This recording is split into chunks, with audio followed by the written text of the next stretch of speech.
और आज हम सीखेंगे पहला सबक बाइक चलाने का पहला सबक।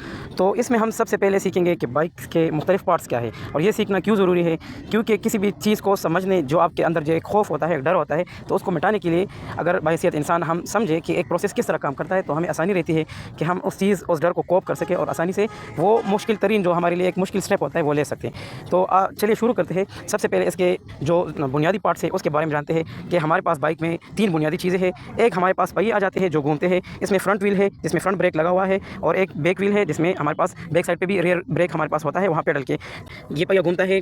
चेन के थ्रू इंजन इसको चेन को घुमाता है और पीछे वाला पहिया घूमता है और आगे वाला हम हैंडल करते हैं। ये हमारे पास हैंडल आ जाता है, इसके हैंडल के साथ हमारा बैलेंस और सब कुछ कनेक्टेड रहता है बाइक चलाने की। ये एक सीट जिसकी एक फ्रेम है, मेन फ्रेम वर्क है, 2 या 3 बंदे अमूमन बैठ सकते हैं, लेकिन एहतियात करनी चाहिए। हमारे पास बाइक में पहियों के अलावा इंजन बहुत ही बुनियादी चीज़ है। इंजन और इसके साथ फ्यूल टैंक है ये आ जाती है। फ्यूल टैंक के अलावा ये हमारे पास सीटिंग आ जाती है। अब इसकी जो एक्सटीरियर है वो हम देखते हैं कि इसमें ये हमारे पास एक्सीलेटर आ जाता है। इसमें गियर 1 2 3 4 जो गियर होते हैं, तो हम गियर क्लच के थ्रू चेंज करते हैं और इसमें स्पीड देते जाते हैं। ये हमारे पास एक्सीलेटर है। एक्सीलेटर पे ये मार्किंग है, हमें इससे पता चलता है कि कितनी तेज़ जा रही है। एक्सीलेटर को कंट्रोल करने का एक स्किल है, तो हम आगे वीडियोज़ में डिस्कस करेंगे। ये हमारे पास जो सामने लगा हुआ है ये ब्रेक है, फ्रंट ब्रेक है, और अमूमन यही ज़्यादा इस्तेमाल हो सीख सकते हैं। बहुत ही आसान है, बाइक चलाना बहुत ही आसान है, बस ये बेसिक चीज़ें आपको पता हो। ये हमारे पास क्लच आ जाती है। अब शुरू करते हैं। अच्छा जी सॉरी, ये हमारे पास इंडिकेटर्स आ जाते हैं, राइट लेफ्ट इंडिकेटर्स आ जाते हैं। ये हमारे पास स्विच बोर्ड है, ये स्विच ऑन स्विच ऑफ। तो ये बेसिक सी चीज़ें आपको पता। अब हम आ जाते हैं बाइक पे सवार होते हैं, तो ये हमारे पास जो ये आया हुआ ये है अपना किक। तो किक किस तरह दबाना चाहिए बिगनर के लिए, आप किस तरह सीखेंगे कि पहले किक में उमूमन मसला होता है कि पहले किक में बाइक स्टार्ट नहीं होती, दूसरे किक पे नहीं होती। तो पहले तो इग्निशन को देखना चाहिए कि इग्निशन बाइक की ठीक है, बाइक की सफाई ट्यूनिंग वगैरह हुई, फ्यूल है कि नहीं। तो ये एक फ्यूल का आपके पास आ जाता है, लिंक है कि फ्यूल को बंद करें, रिजर्व करें। ये एक चीज़ है, ये आप देख रहे हैं, ये एक नोट जो हम ऊपर नीचे कर सकते हैं। तो सबसे पहले तो आपका एक पाँव लगा रहे, क्योंकि आपकी बैलेंस नहीं है, आपका डर है अपना। अभी स्टार्ट में आपका डर होता है बाइक चलाने।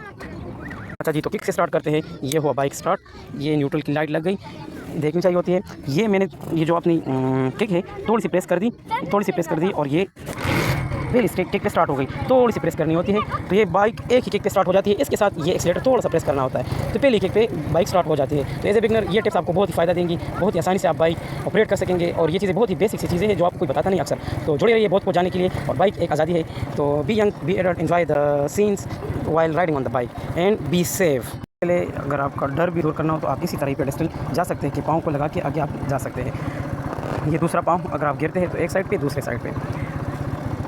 अच्छा जी, अब ये है एक्सीलेटर। तो एक होता है बिगनर्स के लिए एक्सीलेटर दबाना एक डर होता है। तो ये देखिए, आप जिस तरह मैं थोड़ा सा इस तरह कर देता हूँ, ये बाइक जा रही है, एक्सीलेटर दे रही है। तो अगर ये मैं पूरे एक्सीलेटर भी दूँ कोई मसला नहीं होता, वो बंदा के डर खत्म हो जाता है। अक्सर इस तरह होता है कि इंजरीज़ में बिगनर्स के लिए ये इंजरीज़ होती है कि अक्सर बिगनर्स में इस तरह होता है कि वो एक्सीलेटर दे के तो वो डर जाते हैं, और यानी कोई गलती करके स्लिप होके या कोई गाड़ी से लग के तो वो एक्सीलेटर को और भी दबा देते हैं। तो इस तरह उनके ज़्यादा चांसेस होते हैं कि बाइक ख़राब हो और वो गिर जाए गलती से। अक्सर ये एक्सीलेटर प्रेस रहता है, तो ये आपने बहुत ख्याल करना कि एक्सीलेटर बहुत ज़्यादा दबाने पे जोर नहीं देना, और इसके साथ बहुत खुद को यूज़फुल नहीं करना, क्योंकि ये चीज़ आपको बहुत नुकसान देती है और इस पर आपका होल्ड होना बहुत ही ज़रूरी।